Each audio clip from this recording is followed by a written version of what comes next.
নমস্কার, সম্পূর্ণা অ্যান্ড সোমাস কিচেনের আরেকটি নতুন ব্লগে আপনাদেরকে স্বাগত জানাই।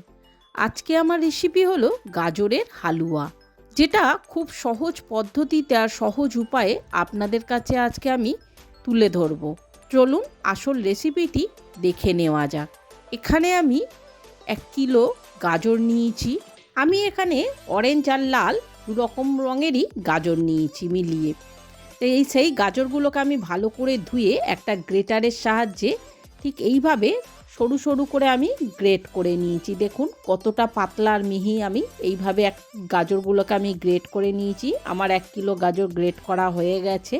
দেখতেই পাচ্ছেন আমি 2 রকম কালার গাজর এখানে ব্যবহার করেছি।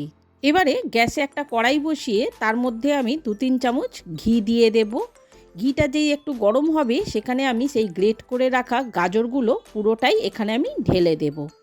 দিয়ে গাজরগুলোকে আমাদের খুব ভালো করে ঘিয়ের সঙ্গে একটু সময় ধরে ভেজে নিতে হবে, যতক্ষণ না গাজরের কোয়ান্টিটিটা একটু কমে আসছে। 3-4 মিনিট ধরে খুব ভালো করে ভেজে নেওয়ার পর দেখুন গাজরের কোয়ান্টিটিটা অনেকটাই কমে গেছে। এটা ভেজে নিয়ে এবারে এর মধ্যে আমি 1 লিটার আগে থেকে আমি ফুটিয়ে রেখেছিলাম সেই দুধটা আমি এর মধ্যে পুরোটা ঢেলে দেব।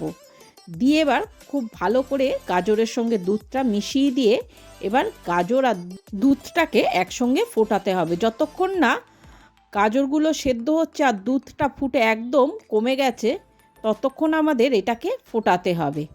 দেখতেই পাচ্ছেন ফুটে ফুটে দুধটা একদম শুকিয়ে গেছে আর গাজরটাও আমাদের সেদ্ধ হয়ে গেছে। ঠিক এই টাইমে আমি এখানে 300 মতো এখানে চিনি দিয়ে দেব আর কিছুটা কনডেন্স মিল্ক এখানে আমি দিয়ে দেব।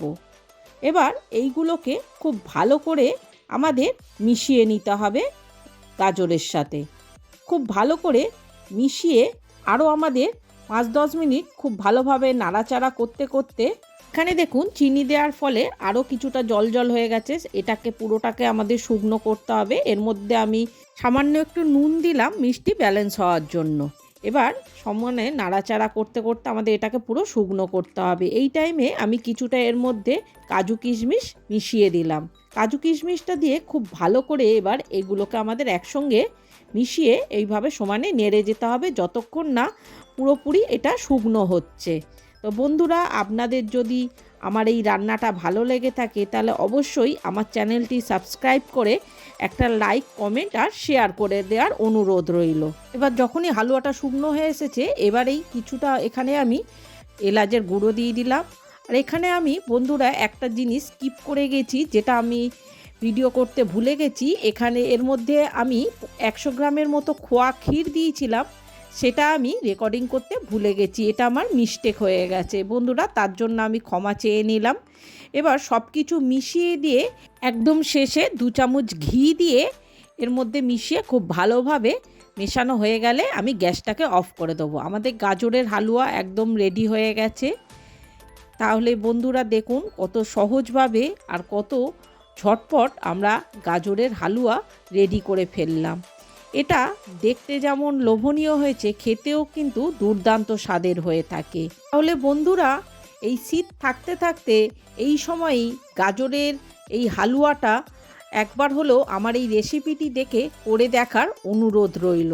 এইভাবে আপনি যদি একবার গাজরের হালুয়া বানিয়ে থাকেন তাহলে দেখবেন বাচ্চা থেকে বড় সকলেই কিন্তু বারবার আপনার প্রশংসা করবে আর আপনাকে বারবার এই গাজরের হালুয়াটা বানাতে বলবে। তাহলে আর দোকান থেকে না কিনে এইভাবেই যদি বাড়িতে একবার আপনি গাজরের হালুয়া বানিয়ে ফেলেন তাহলে দেখবেন প্রতি বছর শীত পড়লেই আপনার আগে এই হালুয়াটাই বানাতে ইচ্ছা করবে। তাহলে বন্ধুরা, আর দেরি না করে ঝটপট আমার এই রেসিপিটি দেখে আপনিও এইভাবে গাজরের হালুয়া বাড়িতে খুব সহজেই বানিয়ে ফেলুন। আর তাছাড়া বাড়িতে যদি কোনো অনুষ্ঠান থাকে তখন আপনি বাইরে থেকে কোনো মিষ্টি না কিনে এইভাবে যদি বাড়িতেই নিজে গাজরের হালুয়া বানিয়ে তাদেরকে খাওয়াতে পারেন তাহলে দেখবেন সকলেই আপনার প্রশংসা করছে। তাহলে বন্ধুরা, আজকের মতো আমার এই ব্লগটা আমি এখানেই শেষ করলাম। দেখা হচ্ছে আর একটা নতুন রেসিপির সাথে আর একটা নতুন ব্লগে। ততদিন আপনারা ভালো থাকবেন, সুস্থ থাকবেন আর আমার চ্যানেলটি অবশ্যই ফলো করবেন নিত্য নতুন রেসিপি জানার জন্য। নমস্কার।